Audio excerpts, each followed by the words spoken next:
Hello, ladies and gents. Good morning, good afternoon, good evening, wherever you are, whatever you're doing. And welcome to our second episode of Positional Play. I'm your host, Dave Davis, coming to you with, not for me personally, but as you can see on your screen, if you are watching via YouTube or any other social media medium, a bit of a different look in the sense of there is a pitch, there is a bit of a tactical element we want to talk about with positional play. So this is one that quite a bit of work's gone into. We have spoke to various analysts, various stats people, yes, Bard, so you've got your regular nerd effect as well in the full mix. And this is one we really want to sort of delve into the new season coming, the potential transfer targets, what it might mean for the formation and the shape. And disclaimer for a few things, first of all. Number one, there is only a couple of pre-season games gone. I do appreciate it's been pressing away. And Stoke, which was behind closed doors, wasn't it? But we got to see extended highlights, or full if you've got that fancy new dangled Liverpool membership or whatever it is. And also, we will have AC Milan at the weekend. But I know you can't read too much into that fully. So we'll try and limit that a little bit. But also looking at transfer targets and based on things like transfer market metrics, where we believe players will come in, what we might adapt with the formation. So the first one on the screen, ladies and gents, for people going, hey, why are those players in those positions, is from speaking, as we said, to various analysts on the limited highlights that we have around the 5-0 drubbing of Stoke pre-season. Liverpool's set up from an attacking point of view. And of course, it's going to be from an attacking point of view because when you win 5-0, and with the greatest respect to Stoke in pre-season, that's where it's going to be focused. So for those that can see on the screen, the back three in possession at the start tended to be Robbo, Gomez on the right, and Van Dijk in the middle. It was Trey Ione almost in the double pivot, wasn't it? Pulling a lot of the strings with Curtis Jones, obviously an elite ball recycler, as a lot of analysts will refer to. And there's a couple of things to really pinch on this. That Van Dijk in the middle, perfectly suited for that, isn't he? The best passer, the best defender in the world there. Joe Gomez in kind of a right half space, as one analyst described to me, perfect for that position. Played right back, played centre-back, would be an absolute diamond in a back three like that. Robbo as well. Again, this will set off a different debate, which I didn't really want to, but that's where he was positioned for this game. Now, if you go higher up the pitch, we'll go almost from left to right for those that can't see it. Rio Ungamoa, who actually got on the score sheet, didn't he? That day was stationed on the left side. Florian Wirtz was in the Florian Wirtz position, as many called it. And that's how actually one Bundesliga analyst defined it to us, that Florian Wirtz in that Leverkusen formation under Alonso, that 3-4-2-1 behind Schick, he came in from the left-hand side, didn't he? And that is where, based again on limited highlights, a few analysts called. And to be honest, I watched it at the same time, exactly what I was seeing, where Florian Wirtz found himself. And to be honest, people are going to start arguing in the chat panel, but that's fine. We'll get into it. People will say, why the heck have you got Dominic Szoboszlai there? Dominic Szoboszlai started right back. Yes, he did. That was his named position for this game. Now, it's important to say that it felt strange, didn't it? And a lot of people questioned it with Jeremy Frimpong coming in, with Connor Bradley, the supposed first choice right back, or, debated that one. Why was Dominic Szoboszlai playing or starting, named at right back, however you wish to phrase it?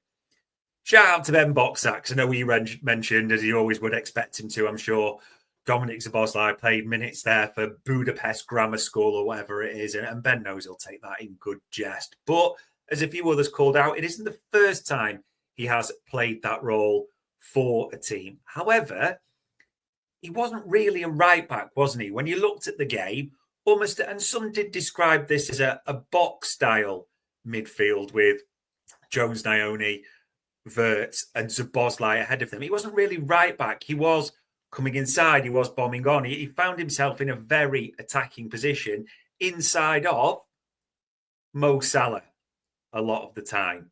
And in the centre was Darwin Núñez, who in this brand new formation, this new setting, whatever setup, whatever you want to call it. And again, just to get the get out of jail free card, I get it was Stoke. I get it was pre-season. I get this just may have been experimenting a one-off game, but that's the fun with talking about it. But Darwin Núñez right there in the middle, plundering a hat trick. And that leads to all the Darwin Núñez retribution season and the shaved head, etc., etc. But there we go on that.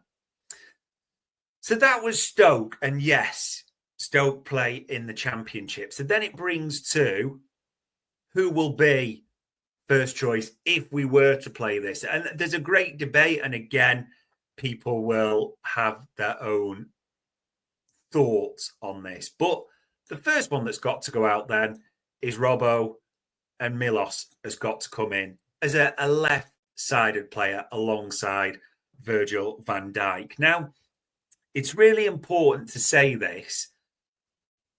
Kerkez has legs, pace, energy, the lot to burn, and could be really, really important there to help Van Dijk's legs. But also, as I'm going to put another player in there very shortly, if I can find him.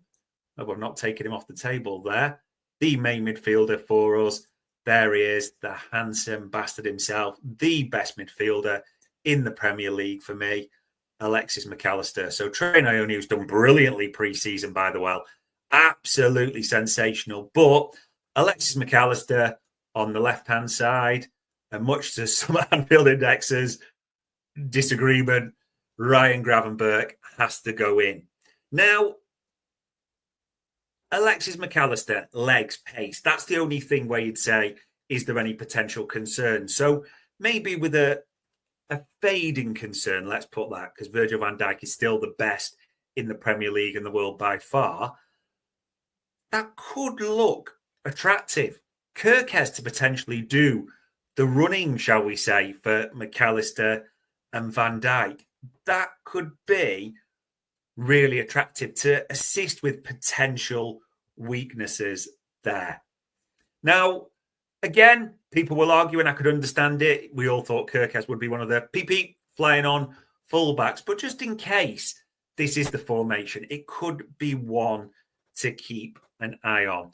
Obviously, you do not change Florian Wirtz from there, because Florian Wirtz in the Florian Wirtz position is what the man does. Darwin has to come out for right now, doesn't he? Of course. And based on what we know now, this is not me ruling out an Alexander Isak situation right now at all. Of course it isn't. But we're slotting Hugo Ekiteke there in for Darwin Núñez. Now, Ekiteke, as we said on various shows, a brilliant carrier of the ball, a brilliant progressor of the ball, pace, a good link player.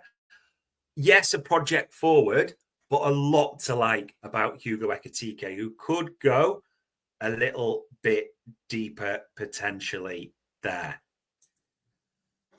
Now, someone is going to shout at me for this because Mo Salah has got to stay. Rio and Gamboa, for all his, I don't know, highlights, tactic, whatever you want to call it, we can't have him on the left right now. He's not a senior player, is he, for all his potential? But the Luis Diaz situation, I mean, we're waiting for this bid. So just for now, I'm going to put Cody Gakpo, because you will have a question mark around Luis Diaz. I get that. So let's say it's Cody Gakpo. You'll argue it anyway, but to save time on the left.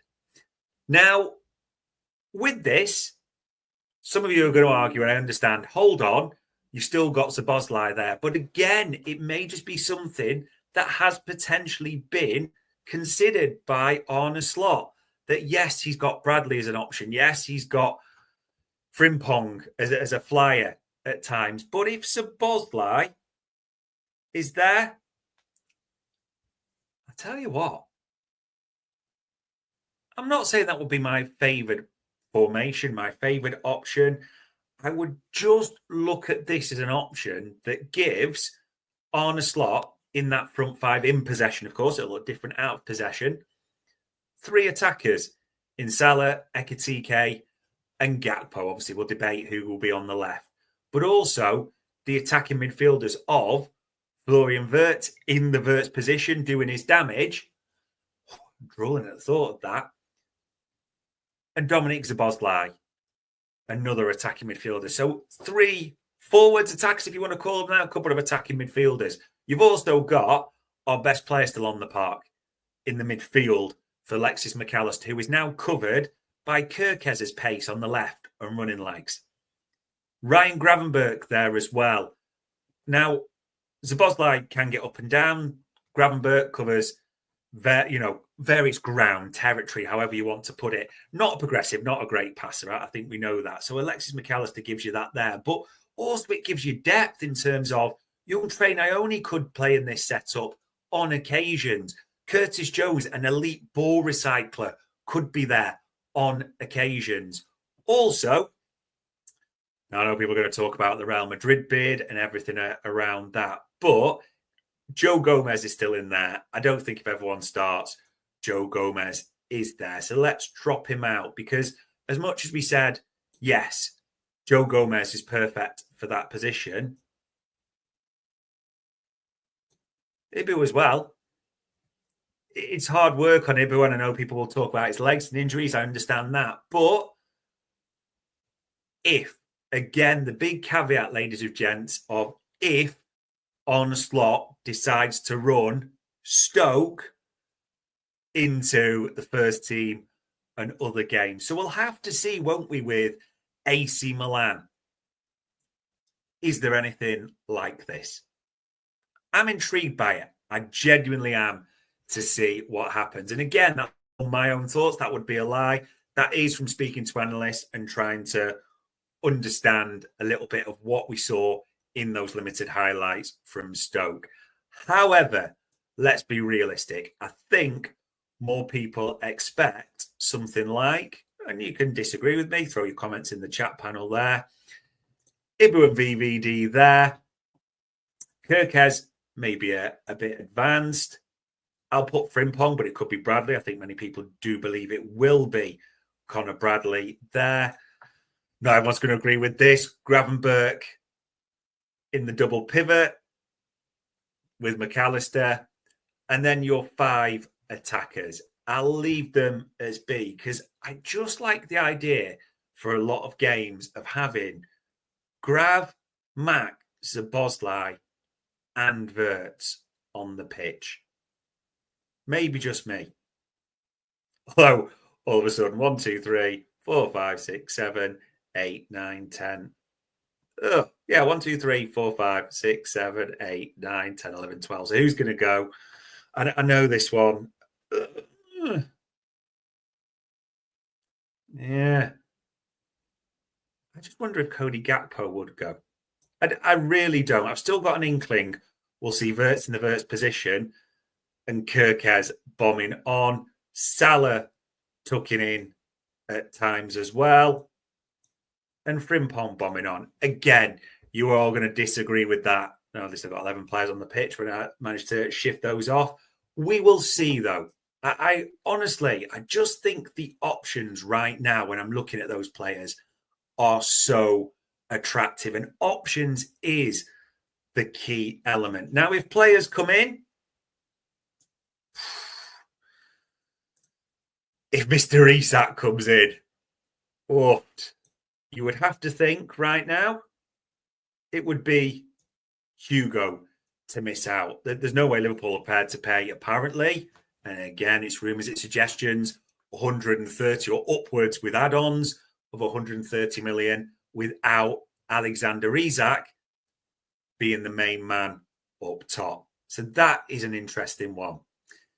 The other one to sort of bring into line is Rodrigo, the Real Madrid attacker. Can play left, can play right, can also play in the middle as he's done on occasions. Now, if he was to be in the side, I don't know, and you can disagree with me on this, that's absolutely fine.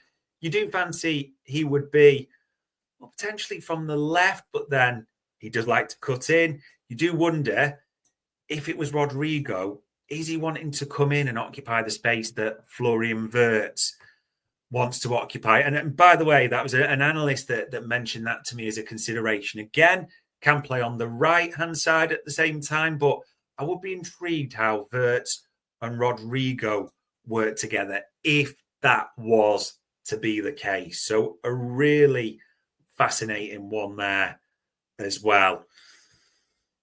But let's get Hugo back in for right now, as we know. Honestly, ladies and gents, I am really torn with this. But as it stands, with more attackers to come in, there are so many options to this side. And when you look at potential players right now, an opposition squad, you're seeing Gyökeres potentially, isn't it, to Arsenal? Even with the potential additions, all the ones that City have made, no one's really talking too much, are they, about how City spent 200 odd million in January and have done the same in the summer. But we are apparently worrying football, maybe a different, breaking football, sorry, a different conversation for a different day. But with all these players, just look at that for a potential lineup. And let me get Szoboszlai back in. Again, we can debate this all day. So that was just a little look, ladies and gents, at the Stoke, what we can take game from that going forward based on limited highlights and speaking to analysts on that. Also, I'm genuinely intrigued by the AC Milan game. It doesn't look like Hugo Ekiteke is going to be fully available, fully ready. Maybe that's the right phrase in time. But with Isak, I mean, didn't even mention Fofana. We know he can play on the left. We know Fofana can play on the right. Is that a few analysts said to us when sort of delving into this, it is limited data at the top level, the Europa League's there, so it's hard to say, but an excellent carrier, real potential there. Left or right? I don't want to bring Anthony Gordon on the pitch because I'm having a good day and I don't want to ruin it. I'm also having a good day because it looks like Xavi Simons is heading to Chelsea, so that can't be ruined at the same time. What are your thoughts, though, ladies and gents? Positional play, the Stoke lessons, if any, maybe we're going too far ahead. But just something a little bit different from Anfield Index. And on Wednesday, the 23rd of July, that was the second positional play for this channel.